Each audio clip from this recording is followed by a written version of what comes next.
সারা রাত দু চোখে ঘুম ছিল না, মনে খুব পড়ছিল তোমাকে মা।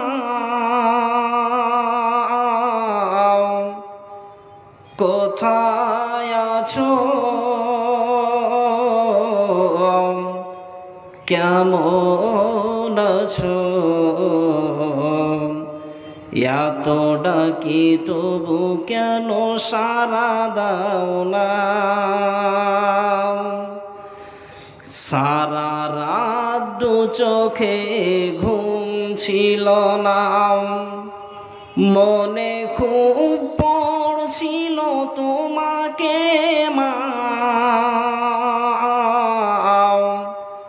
মা তুমি কোথায় আছো, কেমন আছো, এত ডাকি তবু কেন দেখা দাও না মা।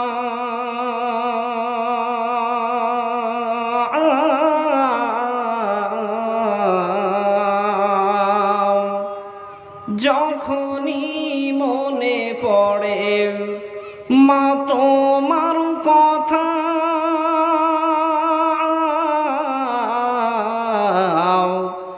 কান্নাই ঢেউ উঠে বিরহ ব্যথা।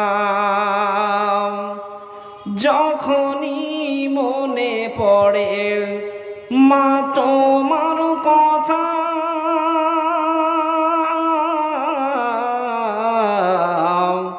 কান্নাই ঢেউ উঠে বিরহ ব্যথা। তোমার কথা ভেবে মা কত কেঁদেছি, তবু কেন একবার সারা দাও না মা।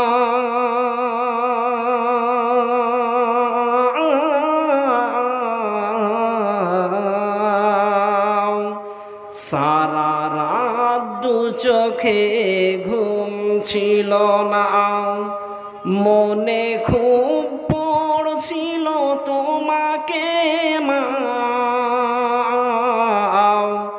মা তুমি কোথায় আছো, কেমন আছো, এত ডাকি তবু কেন দেখা দাও না। এত ডাকি তবু কেন সারা দাও না। নারে তাকবীর। ভাত খেয়েছেন আপনারা? জোরে সোরে বলেন নারে তাকবীর। আল্লাহু আকবার। আলহামদুলিল্লাহ। শ্রদ্ধেয় সম্মানিত সুযোগ্য সুদক্ষ আজকের এই মহতী সভার সভাপতি মশাই, মঞ্চ উপস্থিত অন্যান্য ওলামা ইকরামগণ, সামনে বসে থাকা ছোট বড় ভাই বাবজিরা, পর্দার আড়ালে পর্দা নসিনী অবলা সরলাম মা ও খালা বোনেরা,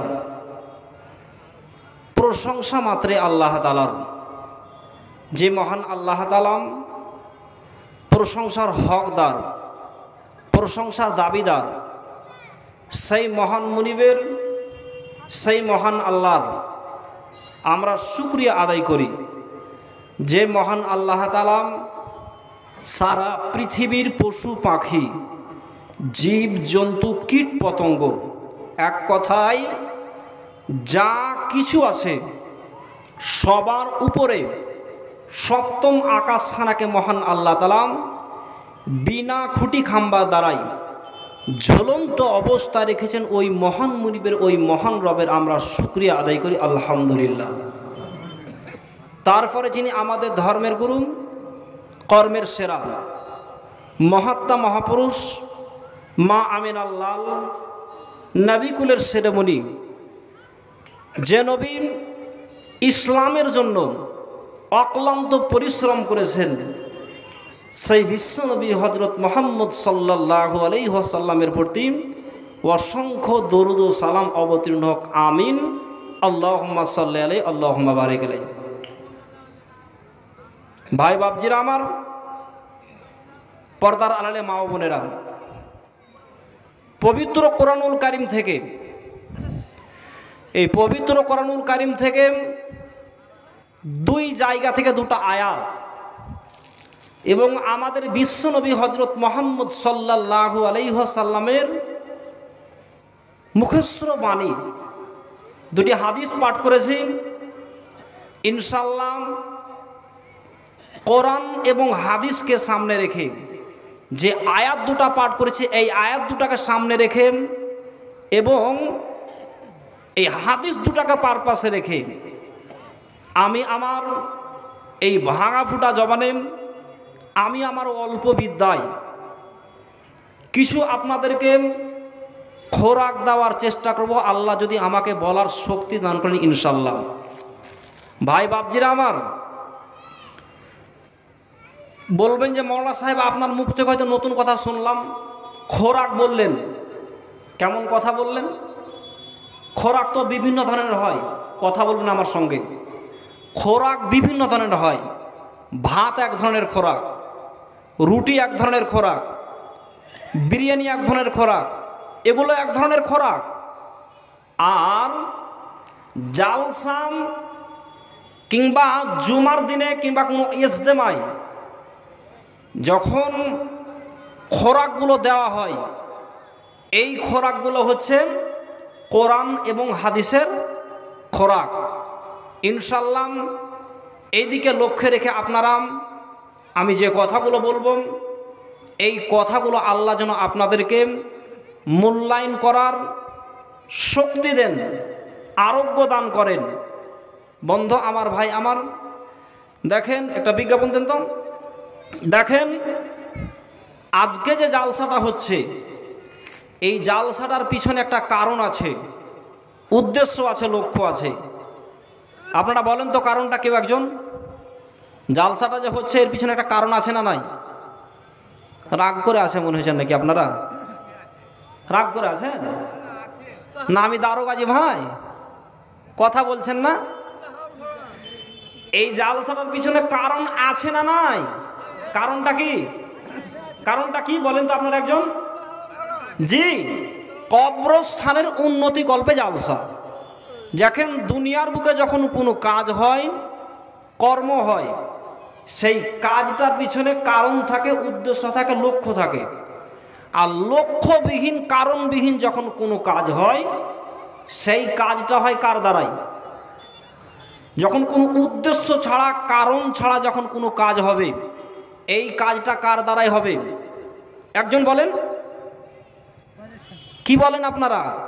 এটা এক কথায় উদ্দেশ্যবিহীন, কারণবিহীন যখন কোনো কাজ হবে, সেই কাজটা একমাত্র কার দ্বারাই হবে? পাগলের দ্বারাই হবে। তো অতএব ভাই বাপজিরা আমার, জালসাটা একটা কবরস্থান কেন্দ্রিক জালসা। বিগত দিনে আপনারা বহুদিন থেকে জালসা করে আসছেন। অবশ্যই আজকে যে জালসার মুখ্য উদ্দেশ্য, লক্ষ্য, এই দিকটা আপনারা অবশ্যই অন্য বক্তার হাত দিয়ে অবশ্যই আপনারা পাঠাবেন।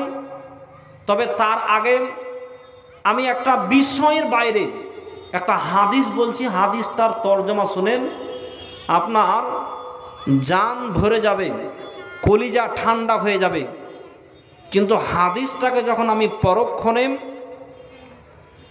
এই দিক ওই দিক থেকে যুক্তি দেব কিংবা উদাহরণ দেবো, তখন আপনার মনও খারাপ করবে। হাদিসটা হচ্ছে সহিহ বুখারী মুসলিমের হাদিস, হাদিসের রাবি আবু হুরায়রা। এই হাদিসটায় রমজান সম্পর্কে আলোচনা আছে। জি, রমজান সম্পর্কে আলোচনা আছে। আল্লাহ রসুল বলছেন, মান সামা রমাদানা ঈমানাও ওয়া ইহতিসাবা গুফিরা লাহু মা তাকদ্দামা মিন জামবি। আল্লাহ রসুল বলছেন, যে ব্যক্তি রমজান মাসের রোজাকে, দু তিনবার করে বলছি, যে ব্যক্তি রমজান মাসের রোজাকে এক ঈমান এবং ইহতিসাব, এই রকম নিয়ত নিয়ে যদি কেউ রমজান মাসে রোজা রেখেছেন, বিশ্বনবী হযরত মুহাম্মদ সাল্লাল্লাহু আলাইহি ওয়াসাল্লাম বলছে যে আল্লাহ তাআলা আপনার পূর্বেকার গুনাহকে কি করবেন? কেউ জানেন না? এখানে মাওলানা সাহেব তো আছেন, বুঝতে বলে দেবেন, কিন্তু আপনারা কেউ বলেন। আল্লাহ রসুল বলছেন যে ব্যক্তি রমজান মাসের রোজাকে ঈমান এবং ইহতিসাব, দুটা স্বর, কথা বলতে হবে আমার সঙ্গে, কিন্তু এইরকম নিয়ত নিয়ে যদি আপনি রমজান মাসের রোজা রেখেছেন, বিশ্বনবী হযরত মুহাম্মদ সাল্লাল্লাহু আলাইহি ওয়াসাল্লাম বলছে যে আপনার আল্লাহ তাআলা পূর্বেকার গুনাহকে কিংবা বিগত দিনের গুনাহকে কি করবেন? আপনারা কেউ বলবেন না? মাফ করে দিবেন। আমি এই হাদিসটা এই কারণে বললাম, এর মধ্যে একটা তথ্য লুকিয়ে আছে।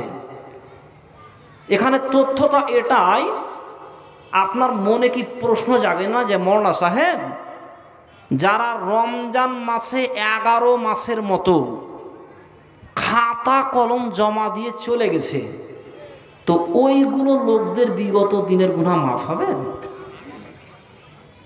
কথা বলুন আমার সঙ্গে। আল্লাহ রসুল বলছেন যদি ঈমান এবং ইহতিসাবের সঙ্গে রমজান মাসের রোজা কেউ রেখেছে, তাহলে বিশ্বনবী হযরত মুহাম্মদ সাল্লাল্লাহু আলাইহি সাল্লাম বলছে যে আল্লাহ তাআলা আপনার পূর্বেকার গুনাহকে ক্ষমা করে দেবেন, মাফ করে দেবেন।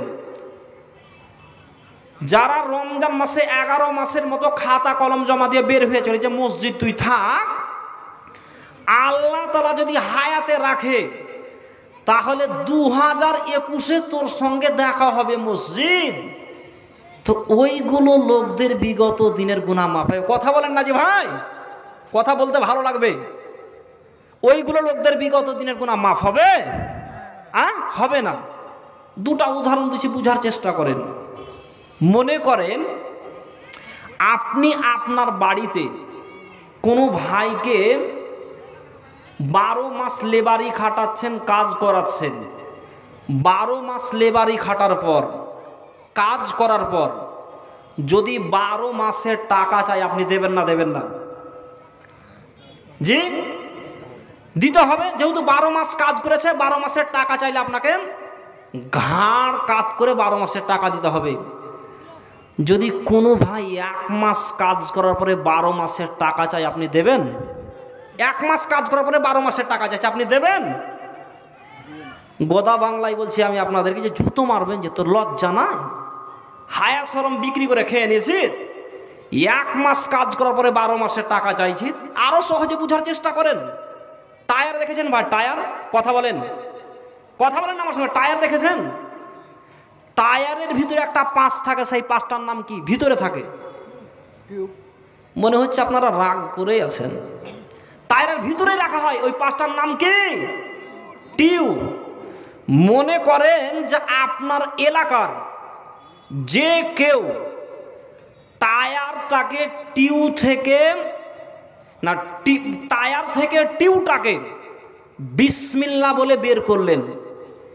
বের করার পরে উনি কত চালাক, উনি কত ডিজিটাল ভারতের মানুষ, বিসমিল্লাহ বলে জেনে শুনে লিক করলেন। লিক বুঝলেন?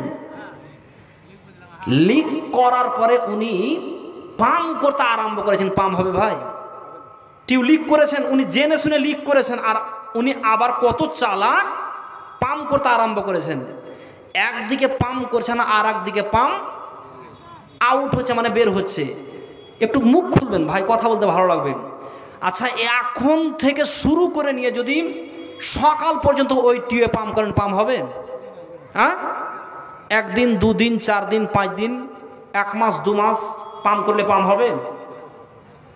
এক কথায় মায়ের পেট থেকে আসার পর থেকে নিয়ে যদি মরা পর্যন্ত, মৃত্যু পর্যন্ত যদি ওই টিউবে পাম্প করেন, পাম্প হবে না। টিউব লিক আছে বাবজি, একদিকে পাম্প করুন আর একদিকে পাম্প বের হবে। অনুরূপ রমজান মাস যখন 28 কিংবা 29-এর জায়গায়, কথা বুঝতে পারেন না নাকি আমার?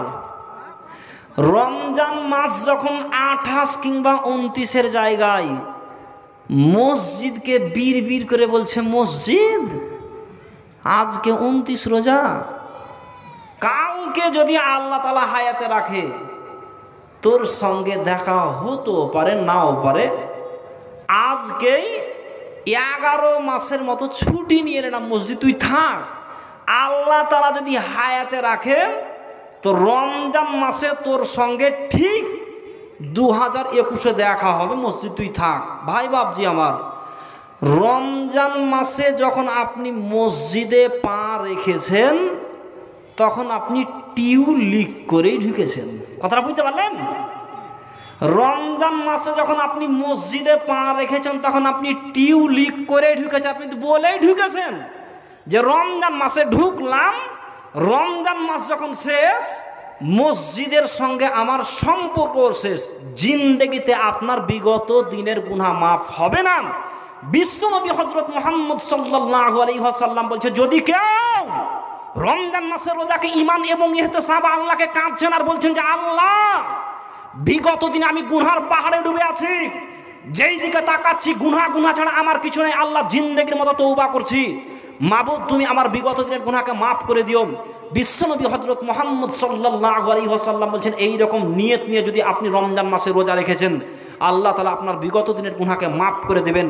ভাই বাপজেনার, বিগত দিনের গুনাহ বলতে বলা হয় যে সাগীরা গুনাহ, যেগুলো ছোট ছোট গুনাহ, আপনি পাহাড় পাহাড় গুনাহ বানিয়েছেন, ছোট ছোট গুনার পাহাড় বানা আছে, আল্লাহকে কাঁদছেন আর বলছেন যে আল্লাহ তুমি আমার বিগত দিনের গুনাহকে মাফ করে দিও, ক্ষমা করে দিও। আল্লাহ তাআলা বলছেন, বান্দারে অবশ্যই তুমি যদি এইরকম খালেস নিয়ে যদি রমজান মাসে রোজা রেখেছো, আল্লাহর নবী বিশ্বনবী হযরত মুহাম্মদ সাল্লাল্লাহু আলাইহি ওয়াসাল্লাম বলছে যে আল্লাহ তাআলা আপনাদের পূর্বেকার গুনাহকে অবশ্যই মাফ করবেন। আল্লাহ তাআলার কাছে দোয়া করি, ইয়া ইলাহাল আলামিন, রমজান মাসে যেভাবে আমরা 5 ওয়াক্ত আউয়াল কাতারে তোমাকে ডাকতে পারছিলাম, স্মরণ করতে পারছিলাম, আল্লাহ তুমি আমাদের সবাইকে 5 ওয়াক্তের পাক্কা নামাজি বানিয়ে দাও, সকলে বলুন আমিন। মুখ লড়ছে না নাকি আপনাকে? ঠোঁট দুটো নড়াতে খুব কষ্ট লাগছে? আল্লাহ তাআলা যেন আমাদের সবাইকে 5 ওয়াক্তের পাক্কা সাচ্চা নামাজি বানিয়ে দেন, সকলে বলুন আমিন। ভাই বাপজিরা, আমার পবিত্র কালামুল্লাহ শরীফ থেকে একটা আয়াত পাঠ করেছি, এই আয়াতটাকে কেন্দ্র, 2টা আয়াত পাঠ করেছি, এই আয়াত 2টাকে কেন্দ্রবিন্দু রেখে আমি আপনাদেরকে কিছু দেওয়ার চেষ্টা করব, আপনারা নিয়ে যান, আর নিয়ে যাওয়ার পরে আপনারা কথাগুলোকে মূল্যায়ন করিয়েন। মহান আল্লাহ রাব্বুল আলামিন কোরআনুল কারীমের মধ্যে বলছেন, কাইফা তাকফুরুনা বিল্লাহি ওয়া কুনতুম আমওয়াতান। আল্লাহ তাআলা বলছেন, বান্দারে তোমরা কি করে আমার সঙ্গে নাফরমানি করো, কি করে তোমরা আমার সঙ্গে কুফরি করো, কি করে তোমরা আমার সঙ্গে বিশ্বাসঘাতকতা করো। তুমি ছিলে মৃত্যু থেকে আমি আল্লাহ তাআলা তোমাকে জিন্দা বানিয়েছি, আবার জিন্দা থেকে আমি আল্লাহ তাআলা তোমাদেরকে মৃত্যু ঘটাবো, মৃত্যু ঘটার পরে আবার আল্লাহ আমার কাছেই তোমাদেরকে ফিরে আসতে হবে, তারপরে তোমরা কি করে আমার সঙ্গে নাফরমানি করো, কুফরি করো। মহান আল্লাহ রব্বুল আলামিন বলছেন, বান্দা তোমরা আমার শক্তির দিকে তাকাও, পাওয়ারের দিকে তাকাও, ক্ষমতার দিকে তাকাও। আমরা কোথায় ছিলাম ভাই? কোথায় ছিলাম? আল্লাহ তাআলা এটাই বলছেন যে বান্দা তুমি আমার শক্তির দিকে, পাওয়ারের দিকে, নিদর্শনের দিকে তাকাও, আমার ক্ষমতা কত, আমার পাওয়ার কত। মহান আল্লাহ রাব্বুল আলামিন বলছেন, বান্দারে তারপরেও তোমরা আমার সঙ্গে কি করে বিশ্বাসঘাতকতা ও নাফরমানি করো। আল্লাহ রাব্বুল আলামিন বলছেন, বান্দারে আমি এমন একজন রব, আমি এমন একজন মাবুদ, কি করে তোমাকে বানালাম, কি করে তোমাকে আমি দুনিয়ার বুকে নিয়ে আসলাম। মহান আল্লাহ তাআলা বলছেন, বান্দা সর্বপ্রথমে আমি আল্লাহ তাআলা করলাম কি, তোমার মাতা পিতার ওই নাপাক পানিটাকে এক জায়গায় মিশ্রিত করলাম, সংযুক্ত করলাম, সেই পানি থেকে আমি আল্লাহ তাআলা তোমাকে তোমার মায়ের পেটের মধ্যে মাংস আকারে, বাচ্চা আকারে বানাতে আরম্ভ করলাম। মাংস থেকে বাচ্চা আকারে আল্লাহ তাআলা বলছেন, বান্দারে আস্তে আস্তে করে, তিলে তিলে করে আমি আল্লাহ তাআলা তোমাকে একটা ছাউনির ভিতরে, একটা কভারের ভিতরে আমি মহান আল্লাহ তাআলা তোমাকে তোমার মায়ের পেটের মধ্যে যে জায়গায় কোনো জীবাণু প্রবেশ করতে পারবে না, রোগ প্রবেশ করতে পারবে না, ওই জায়গায় আমি আল্লাহ তাআলা তোমাকে নিখুঁত করে, নির্ভেজাল করে বানাতে আরম্ভ করলাম। মহান আল্লাহ রাব্বুল আলামিন তারপরে বলছেন, বান্দা তোমরা আমাকে কি করে ভুলে যাও, কি করে তোমরা আমার সঙ্গে নাফরমানি করো। আল্লাহ তাআলা বলছেন, বান্দারে যখন তোমাকে আমি হৃষ্টপুষ্ট করে বাচ্চা আকারে বানাতে আরম্ভ করলাম, তোমাকে হাত দিলাম, পা দিলাম, চোখ দিলাম, যখন মায়ের পেটের মধ্যে আপনার বয়স 5 থেকে 6 মাসের হয়ে আসে, আল্লাহ তাআলা আপনাকে রূহ দান করলেন, আত্মা দিলেন। আর যখনই মহান আল্লাহ তাআলা আপনাকে রূহ দিলেন, রূহ দেওয়ার সঙ্গে সঙ্গে আপনি অনেকেই মায়ের পেটের মধ্যে গুতা মারামারি আরম্ভ করে দিলাম, লাথি মারামারি আরম্ভ করে দিলাম।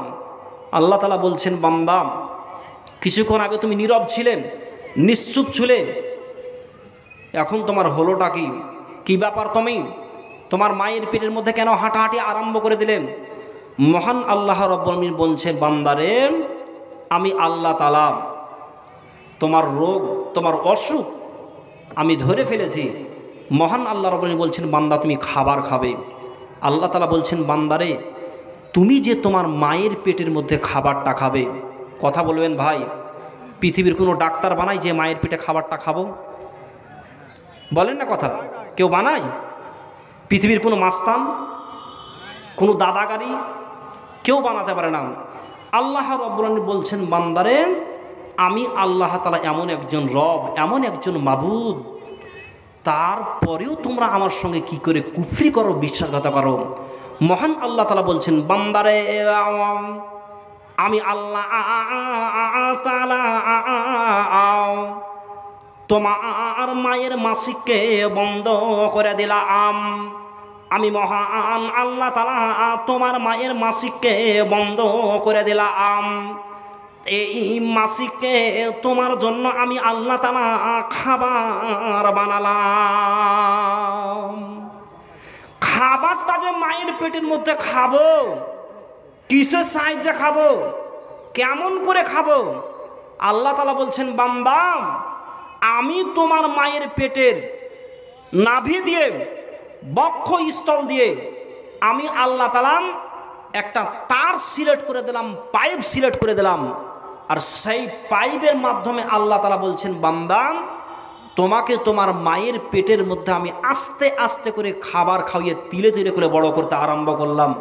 এই জন্য মহান আল্লাহ তাআলা বলছেন, কাইফা তাকফুরুনা বিল্লাহি কাইফা তাকফুরুনা বিল্লাহি ওয়া কুনতুম আমওয়াতান ফাআহিয়াকুম সুম্মা ইউমিতুকুম সুম্মা ইউহয়িকুম সুম্মা ইলাইহি তুরজাউন। হে মানব জাতি, তোমরা আমার সঙ্গে কি করে নাফরমানি করো, কি করে তোমরা আমার সঙ্গে বিশ্বাসঘাতকতা করো রে বান্দা? তুমি ছিলে মৃত্যু থেকে আমি আল্লাহ তাআলা তোমাকে জিন্দা বানালাম, জিন্দা থেকে আমি আল্লাহ তাআলা আবার তোমাকে মৃত্যু ঘটাবো। মৃত্যু ঘটার পরে আমি আল্লাহ তাআলা তোমাকে পুনরায় জীবিত করে তুলব। আর তোমাদের প্রত্যেকেই আমার কাছে ফিরে আসতে হবে। তারপরেও তোমরা আমার সঙ্গে কি করে নাফরমানি করো, বিশ্বাসঘাতকতা করো। মহান আল্লাহ তাআলা বলছেন, বান্দারে যখন তুমি দুনিয়ার বুকে আসবে, আসার যখন সময় হয়ে এলো, মহান আল্লাহ রাব্বুল আলামিন বলছেন, বান্দারে দুনিয়ার বুকে তুমি আসবে, তার জন্য তুমি তোমার মায়ের পেটের মধ্যে গোতা মারামারি আরম্ভ করে দাও। মা থাকতে পারে না, কষ্টের জ্বালাই মা, জ্বালা যন্ত্রণায় মা আর থাকতে পারেন না। স্বামীকে ডেকে বলে, স্বামী জান আমার তোমার সঙ্গে দীর্ঘদিন জীবন যাপন করলাম স্বামী, অনেক দিন ধরে তোমার সঙ্গে জীবন যাপন করলাম। যদি তুমি আমার চলাফেরার মাধ্যমে কোনো দুঃখ পেয়ে থাকো, কষ্ট পেয়ে থাকো, তাহলে তুমি আমাকে আল্লাহর ওয়াস্তে মাফ করে দিও, ক্ষমা করে দিও। বাড়ি থাকলো পড়ে, চাবি থাকলো পড়ে, স্বামী জান আমার আমি অপারেশন থিয়েটারে চলে গেলাম। অনেক মা সন্তান ভূমিষ্ঠ হওয়ার কারণে মারা যায়, জানা আছে খবর আপনাদের? মা কত কষ্ট করে, বিষয় আমার লক্ষ্য করেন। আজকে সেই মাতা পিতাকে আমরা কোন জায়গায় ফেলে রেখেছি? অনেক জায়গাতে প্রমাণ পাওয়া যায়, দেখতে পাওয়া যায় যে মাকে গহিল ঘরে রেখেছে। মা দুটা খাবারের জন্য চিৎকার করছে যে আমার আব্দুর রহমান, আমরা আব্দুল সাত্তার ছেলে, আমাকে বলে ভুলে গেছে। বন্ধু আমার, ভাই আমার, অপারেশন থিয়েটারে গিয়ে মা থাকতে পারে না, ছটপট করছে। মা যখন কান্নাকাটি করছে, পাড়ার পার্শ্ববর্তী মেয়েরা বলছে, বাবু কিছুক্ষণের মধ্যেই বোন তোর সন্তান আসবে, ধৈর্য ধর, অপেক্ষা কর।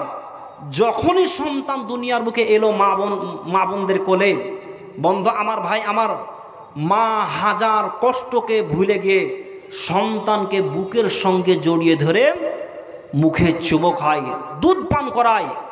বন্ধু আমার ভাই আমার, মা অপারেশন থিয়েটার থেকে বাড়ি আসলেন, কত কষ্ট করে মা অপারেশন থিয়েটার থেকে বাড়ি আসলেন। বাড়ি আসার পরে দেখবেন মা বোনেরাকে যে একবার তেল দেন, একবার কাজল দেন, হাজার কষ্ট করেন মা বোন। কত সময় দেখবেন যে অনেক মা বোন হয়তো ভাত রান্না বান্না করতে ব্যস্ত আছে, হাঁড়ি চাপিয়ে দিয়েছেন চুলোতে, আর যখনই সন্তান কান্নাকাটি করেন মায়ের বুকের সঙ্গে মহাব্বতের আল্লাহ তাআলা একটা তার সিলেক্ট করে দিলেন, পাইপ সিলেক্ট করে দিলেন। আল্লাহ তাআলার মহান আল্লাহ তাআলা মাতা পিতার সঙ্গে কি মহাব্বত, কি ভালোবাসা আল্লাহ তাআলা সৃষ্টি করেছেন। বন্ধু আমার ভাই আমার, মহান আল্লাহ রব্বুল আলামিন যখন আমাদেরকে দুনিয়ার বুকে নিয়ে আসলেন, মা আমাকে আপনাকে প্রশিক্ষণ দিতে আরম্ভ করেন। দেখবেন সন্তান সন্ততি যখন বড় হয়, মা প্রশিক্ষণ দিচ্ছে যে এটা তোমার আব্বা, এটা তোমার আব্বা, এটা তোমার দাদা, এটা তোমার নানাম, এটা তোমার ভাই, এইরকম করে প্রশিক্ষণ দিতে দিতে যখন সন্তান বড় হলো, বন্ধু আমার ভাই আমার, সন্তান বড় যখন হতে আরম্ভ করেছে, সন্তান যখন বড় হলো, হতে হতে আপনার ছেলেকে আপনি স্কুলে কলেজে পড়িয়ে বড় করলেন। বন্ধু আমার ভাই আমার, কিছুদিন পর যখন আপনার ছেলে যখন পড়াশোনা শেষ করলেন, শেষ করার পরে আপনি যখন আপনার ছেলের বিয়ে দিলেন, বিয়ে দেওয়ার কিছুদিন পরই দেখা যায় যে মাতা পিতাকে অনেক সন্তান সন্ততি ভুলে যায়। আছে আপনার এলাকায়? আছে? বন্ধু আমার ভাই আমার, মহান আল্লাহ রব্বুল আলামিন বলছেন বান্দারে, আল্লাহ রব্বুল আলামিন বলছেন ওয়াকাযা রাব্বুকা আল্লা তা'বুদু ইল্লা ইয়্যাহু ওয়া বিল ওয়ালিদাইনি ইহসানা। আল্লাহ রব্বুল আলামিন বলেন বান্দারে, তোমরা আমার ইবাদতের পরে পরে, তোমরা আমার বন্দেগীর পরে পরে তোমরা তোমাদের মাতা পিতার খিদমত করবে, তোমরা তোমাদের মাতা পিতার সম্মান করবে, ইহসান করবে। বন্ধু আমার ভাই আমার, আল্লাহ রব্বুল আলামিন বলছেন যদি তুমি তোমার মাতা পিতাকে বৃদ্ধ অবস্থায় পাও, যদি উভয়ের মধ্যে কোনো একজনকে বৃদ্ধ অবস্থায় পাও, তাদের খিদমত করো, সম্মান করো, তাদের ইহসান করো, ভালোবাসা দাও, তাদেরকে ধমক দিয়ে কথা বলিও না। চোখ রাঙিয়ে নয়, ধমক দিয়ে নয়। আজকে আমি আপনি যারা মাতা পিতার কে দূরে সরিয়ে রেখেছি, যারা মাতা পিতার আমরা খিদমত করি না, মাতা পিতার দেখভাল করি না, বন্ধু আমার ভাই আমার, যদি আপনি মসজিদে গিয়ে সিজদায় আপনি পড়ে পড়ে যদি হাজার কাঁদেন, আজকে যেমন এই কবরস্থানের উন্নতি কল্পে জালসা হচ্ছে, লাখ লাখ টাকাকে আপনি যদি খরচ করেন, আর যদি আপনার মাতা পিতা অসন্তুষ্ট থাকে, নারাজ থাকে, তাহলে আপনার নামাজ, রোজা, হজ, যাকাত, দান, খায়রাত কিছুই কাজে আসবে না।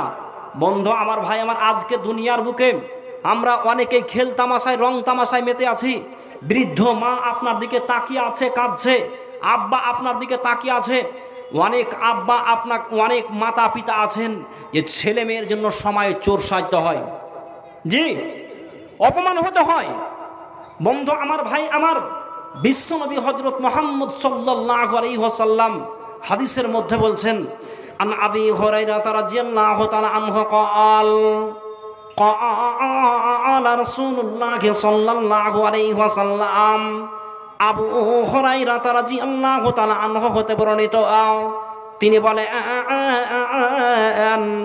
নবী করিম সাল্লাল্লাহু আলাইহি ওয়াসাল্লাম বলেছেন, রগিমা আনফুহু সুম্মা রগিমা আনফুহু সুম্মা রগিমা আনফুহু কিলা মান ইয়া রাসূলুল্লাহ ক্বালা মান আদরাকা ওয়ালিদাইহি ইনদাকাল কিবারি আহাদুহুমা আও কিলাইহিমা সুম্মা লাম ইয়াদখুলিল জান্নাহ। বন্ধু আমার, আবু হুরায়রা রাদিয়াল্লাহু তাআলা আনহু হতে হাদিসটি বর্ণিত, তিনি বলছেন যে বিশ্বনবী হযরত মুহাম্মদ সাল্লাল্লাহু আলাইহি ওয়াসাল্লাম বলেছেন, ওই ব্যক্তি দুনিয়াতে অপমানিত হোক, লাঞ্ছিত হোক, তার নাকটা ধুলাই মলিত হয়ে যাক। বিশ্বনবী হযরত মুহাম্মদ সাল্লাল্লাহু আলাইহি ওয়াসাল্লামকে প্রশ্ন করা হলো, আল্লাহ রাসূল কারা? আল্লাহর নবী বললেন, যারা বৃদ্ধ অবস্থায় মাতা পিতাকে পেল, মাতা পিতাকে পাওয়া সত্ত্বেও তারা তাদের খিদমত করে জান্নাতের অধিকার হতে পারলো না। আল্লাহর নবী বলছেন তারা দুনিয়াতে অপমানিত হয়ে যাক, লাঞ্ছিত হয়ে যাক। বন্ধু, আজকে সেই মাতা পিতাকে আমরা কোন জায়গায় কোন স্টেশনে ফেলে রেখেছি? বন্ধুরে, কাব ইবনে উজরা রাদিয়াল্লাহু তাআলা আনহু হতে হাদিসটি বর্ণিত আছে, বিশ্বনবী হযরত মুহাম্মদ সাল্লাল্লাহু আলাইহি ওয়াসাল্লাম একদিন মিম্বারে সিঁড়িতে খুতবা দেওয়ার জন্য চাপছেন। সেই সময় জিবরিল আমিন আল্লাহর কাছে বর দোয়া করছে, উল্টা দোয়া করছে। কি উল্টা দোয়া? তিনটার মধ্যে একটা বলছি। আল্লাহ রাসূল যখন মিম্বার সিঁড়িতে চাপছেন, সেই সময় জিবরিল আমিন আল্লাহর কাছে বর দোয়া করছে, উল্টা দোয়া করছে যে আল্লাহ ওই ব্যক্তিকে দুনিয়াতে ধ্বংস করে দাও, লাঞ্ছিত করে দাও, অপমান করে দাও। যারা মাতা পিতাকে পেল, পাওয়া সত্ত্বেও তারা তাদের খিদমত করে জান্নাতের অধিকার হতে পারে, ওই ব্যক্তির দুনিয়াতে ধ্বংস করে। দেখেন, জিবরিল আমিন বর দোয়া করছে, আর তার সঙ্গে আল্লাহ রাসূল বলছেন আমিন। আল্লাহ আপনি কবুল করুন, গ্রহণ করুন। অতএব বন্ধু আমার, ভাই আমার, যদি দুনিয়ার বুকে আমি আপনি মাতা পিতার খিদমত করি, সম্মান করি, ইহসান করি, মাতা পিতার দেখভাল করি, মাতা পিতাকে ভালোবাসি, চলেন বানি ইসরাইল ঘটনা আছে, সেই বুখারীর হাদিস। বন্ধু আমার, ভাই আমার, সেই বানি ইসরাইলের ঘটনা, তিনজন ব্যক্তির কথা আপনাদের অনেকের জানা আছে। তিনজন ব্যক্তি যখন সফরে তারা গেছিল, সেই সময় ঝড় বৃষ্টি প্রলোভন কারণে তারা একটা গুহায় আশ্রয় নিলেন। গুহায় যখন আশ্রয় নিলেন, আশ্রয় নেওয়ার পরে সেই পাহাড় থেকে এমন একটা বড় পাথর এসে সেই গুহাটা বন্ধ হয়ে যায়। বন্ধু, তিনারাম মাটির নিচে একটা ব্যাকট জায়গায়, কষ্টকর জায়গায়, ভয়ঙ্কর জায়গায় তারা পতিত হয়ে আছেন মাটির নিচে। বাংলায় একটি প্রবাদ বাক্য আছে যে ঠেলায় না পড়লে, কথা বলেন, বিড়াল গাছে ওঠে না।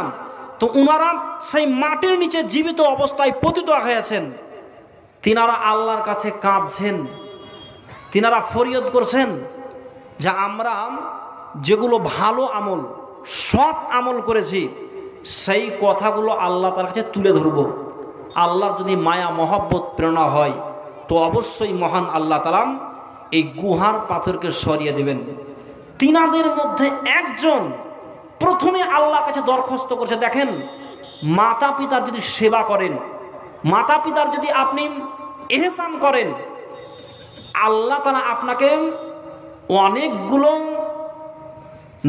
অনেকগুলো মহান আল্লাহ তাআলা আপনাকে বিপদ আপদ থেকে নাজাত দেবেন, পরিত্রাণ দেবেন।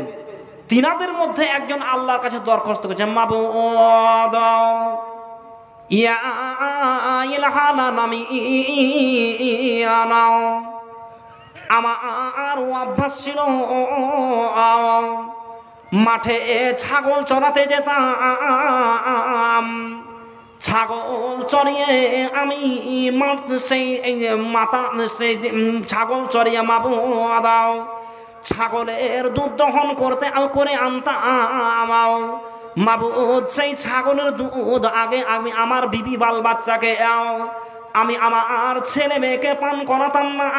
মাবুদ প্রথমে আমি আমার মাতা পিতাকে দুধ পান করাতাম। বন্ধু আমার, ভাই আমার, তিনারা মাটির নিচে ব্যাকট জায়গায় পড়ে গেছে, আল্লাহকে সাক্ষী রেখে কাঁদছেন। মাবুদ তিনি আল্লাহর কাছে আরো ফুফড়ে ফুফড়ে কাঁদছে, মাবুদ রে আমি একদিন আরো অনেক দূর চলে গেছিলাম ছাগল চড়াতে, সেই দিন ছাগল চড়িয়ে বাড়ি ফিরতে আমার লেট হয়ে যায়, বিলম্ব হয়ে যায়। আল্লাহ রে অন্য অন্য দিনের মতো আমি সেই দিনও কিন্তু দুধ দহন করে এনেছি।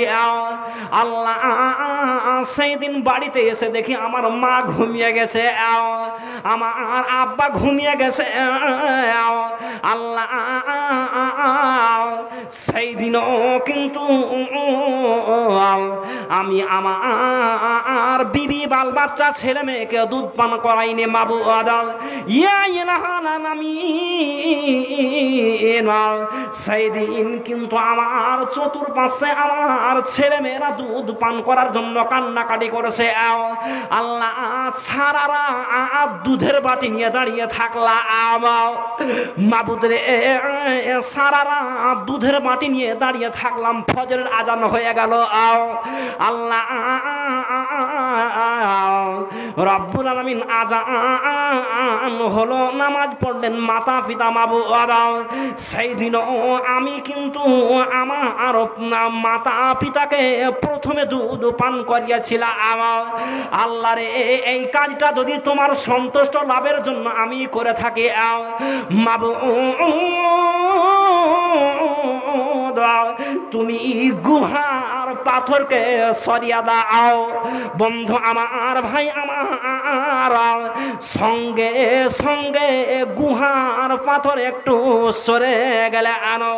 বন্ধুরে আজকে দেখতে পাই অনেক ছেলে মাতা পিতাকে ভুলে গেছে, মাতা পিতার খবর নাই না।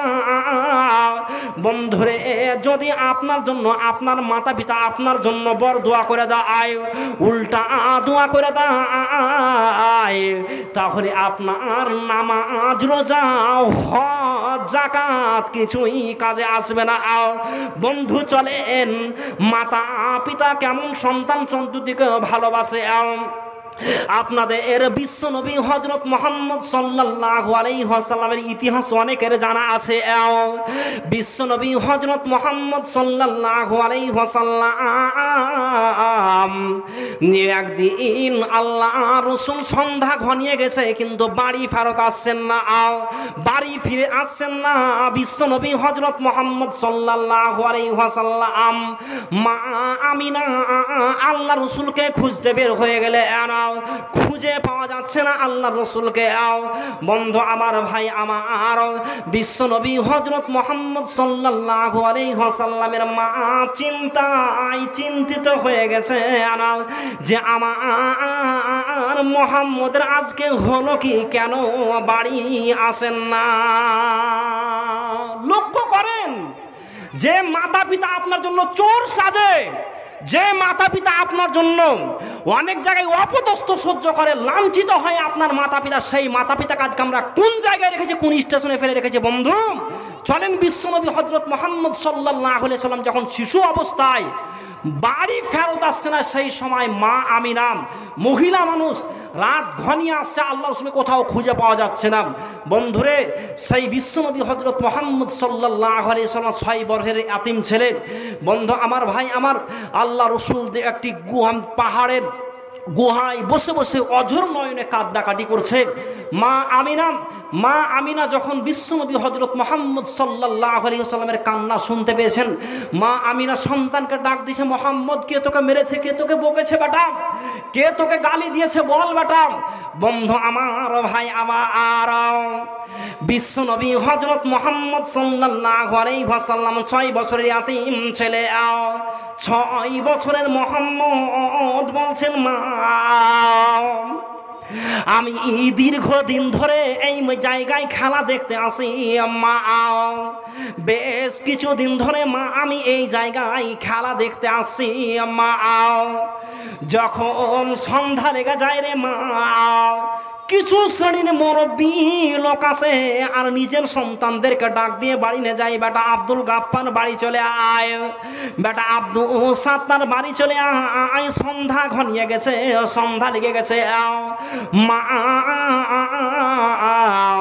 আমি এই ময়দানে কয়েকদিন ধরে খেলা দেখতে আসছি, আমাকে কেউ তো একবারও মোহাম্মদ বলে ডাক দিল না, মা আমার আব্বাকে কোথায় লুকিয়ে রেখেছো মা?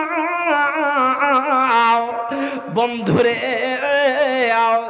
6 বছরের বিশ্বনবী হযরত মুহাম্মদ সাল্লাল্লাহু আলাইহি ওয়াসাল্লামকে মা আমিনা বুকের সঙ্গে জড়িয়ে ধরে বাড়ি নিয়ে আসলেন, বেটা চল বেটা বাড়ি চল, আমি তোমার আব্বার সঙ্গে পরিচয় করাবো। বন্ধু আমার সেই মাতা পিতা কত কষ্ট করে আমার জন্য, কত হাড় ভাঙা পরিশ্রম করে। বন্ধুরে বিশ্বনবী হযরত মুহাম্মদ সাল্লাল্লাহু আলাইহি ওয়াসাল্লামকে মা আমিনা যখন বাড়ি নিয়ে আসলে স্বামীর কাছে অনুমতি চাই, তার শ্বশুরের কাছে অনুমতি চাইছেন, শ্বশুর জান আমার যদি একটু অনুমতি দেন, অর্ডার দেন, তাহলে আমি আমার স্বামীর কবর আমার মোহাম্মদকে দেখিয়ে নিয়ে আসব।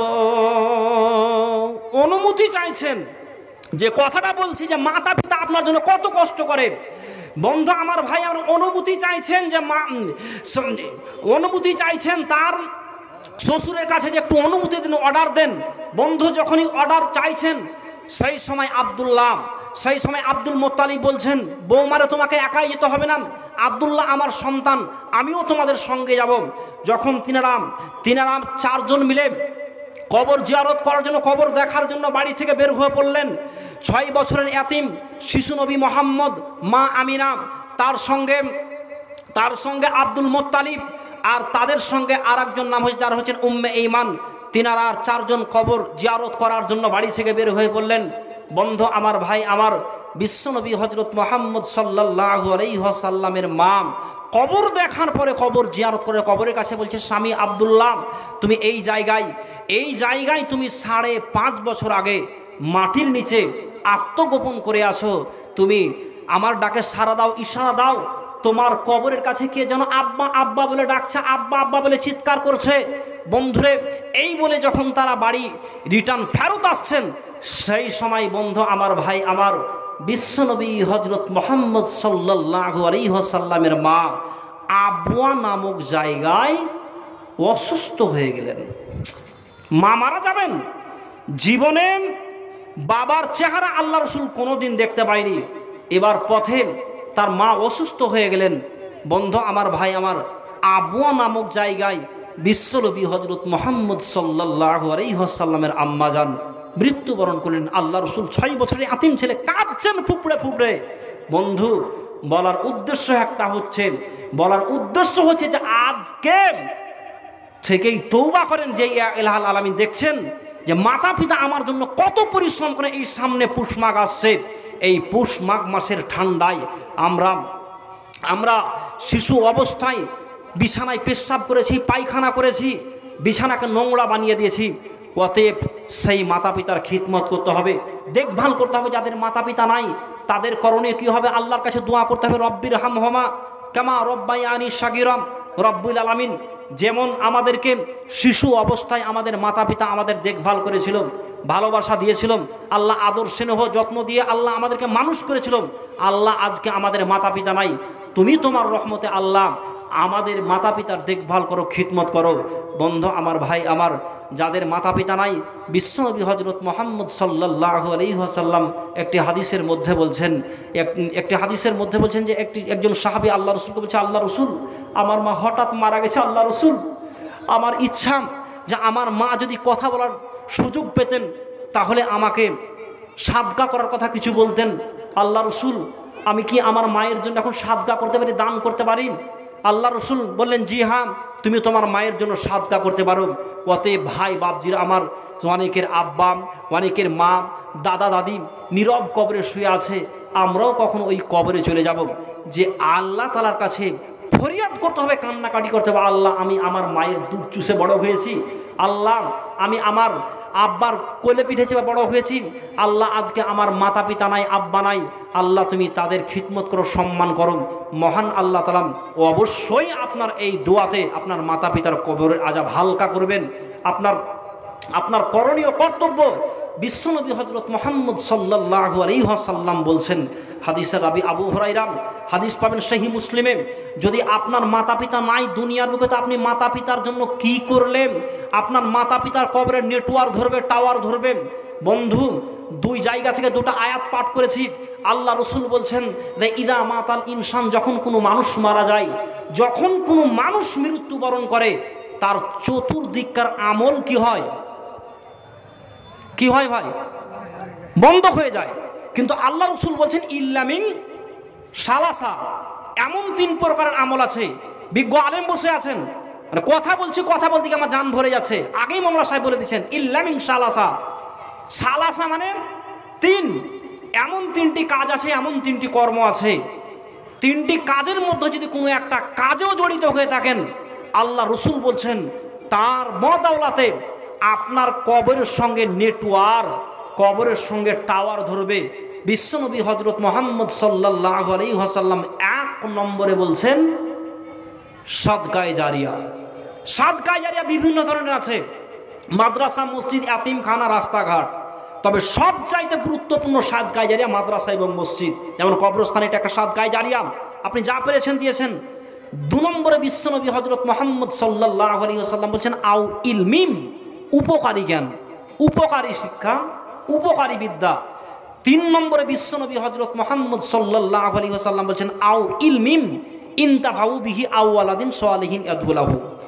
আল্লাহ রসুল বলছেন যদি কাউরি মাতা পিতা, যদি কাউরি মা বাপ দুনিয়ার বুকে নেক্সট সন্তান, সুসন্তান রেখে যায়, আর আল্লাহকে কাঁদছেন আর বলছেন মাবুদ, আমি আমার মায়ের দীর্ঘদিন দুধ পান করেছিলাম, আল্লাহ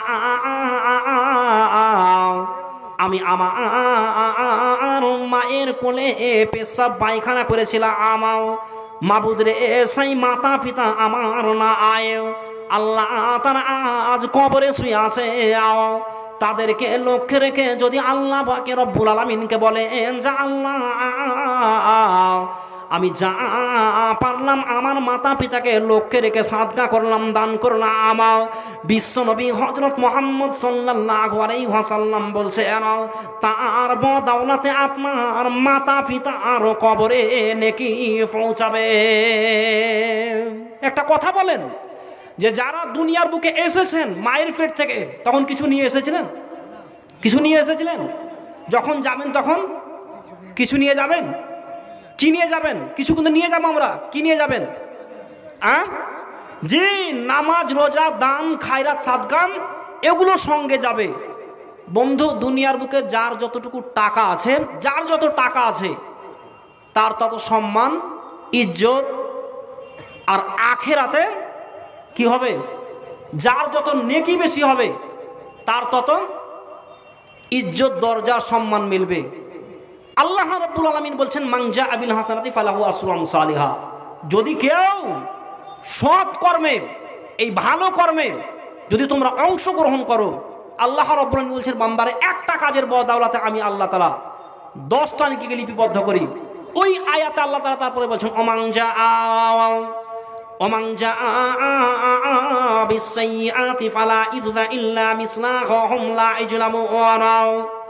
যদি কোনো বান্দা বান্দি অবৈধ কাজ, অশ্লীল কাজ, কুকর্ম কাজ, খারাপ কাজে তোমরা যদি জড়িত হয়ে যাও, আল্লাহ তাআলা বলছেন বান্দারে তুমি যতটা পরিমাণে গুনাহ করবে সম পরিমাণ গুনাহ লিখা হবে। ওয়াহুম লা ইজলামুন, তোমার প্রতি আমি আল্লাহ তাআলা জুলুম করে গুনাহকে চাপিয়ে লিখব না। আচ্ছা বলেন তো, মাদ্রাসা, মসজিদ, এতিমখানায় সাহায্য করাটা ভালো কাজ না মন্দ কাজ? ভালো কাজ, অবশ্যই এটা একটা ভালো কাজ। তো আল্লাহ তাআলা বলছেন একটা কাজের বদৌলতে আমি আল্লাহ তাআলা 10টা নেকি লিপিবদ্ধ করি। পরক্ষণে আল্লাহ তাআলা ওই আয়াতে বলছেন যে অন্যায় কাজে সমপরিমাণ গুনাহ লিখা হবে। বিন্দু পরিমাণ, জাররা পরিমাণ। জাররা বলা হয়েছে একটা সরিষার দানাকে, একটা বালুকে যদি 70 ভাগে 1 ভাগ করেন, ওই পরিমাণে আল্লাহ তাআলা জুলুম করে গুনাহকে চাপিয়ে লেখেন না।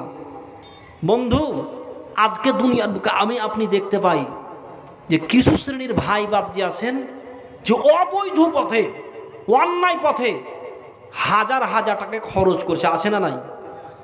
হাজার হাজার টাকাকে। আর যখনই মাদ্রাসা, মসজিদ, কবরস্থানের জন্য যাওয়া হয়, মুখটাকে কি করে টেঁড়া করে নাই, চোখ দুটো লাল হয়ে যায়।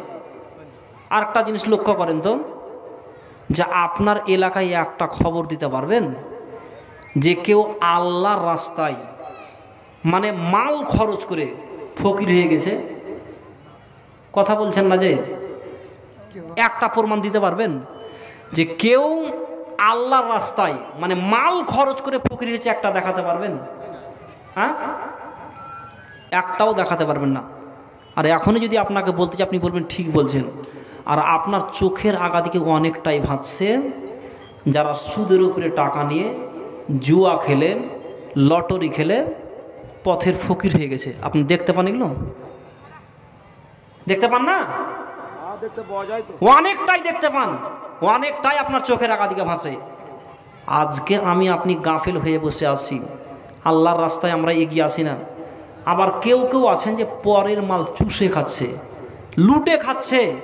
কেমন পরের মাল? কথাটা বললেই বুঝতে পারবেন।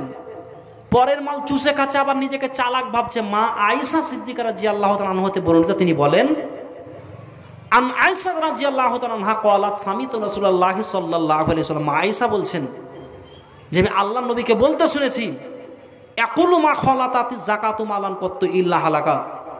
যাদেরকে আল্লাহ জাকাত দেওয়ার মতো অর্থ দিয়েছেন, ক্ষমতা দিয়েছেন, যদি জাকাতের মালের সঙ্গে আপনি অন্য কোনো মালকে এক জায়গায় মিশ্রিত করে রাখেন, সংযুক্ত করে রাখেন, সেই মালটাকে আল্লাহ তাআলা কি করেন? নাপাক করে দেন, বরবাদ বানিয়ে দেন, ড্যামেজ বানিয়ে দেন। আচ্ছা, হাঁড়ি দেখেছেন? হাঁড়িতে মনে করেন আপনি 20 কেজি দুধ রেখেছেন।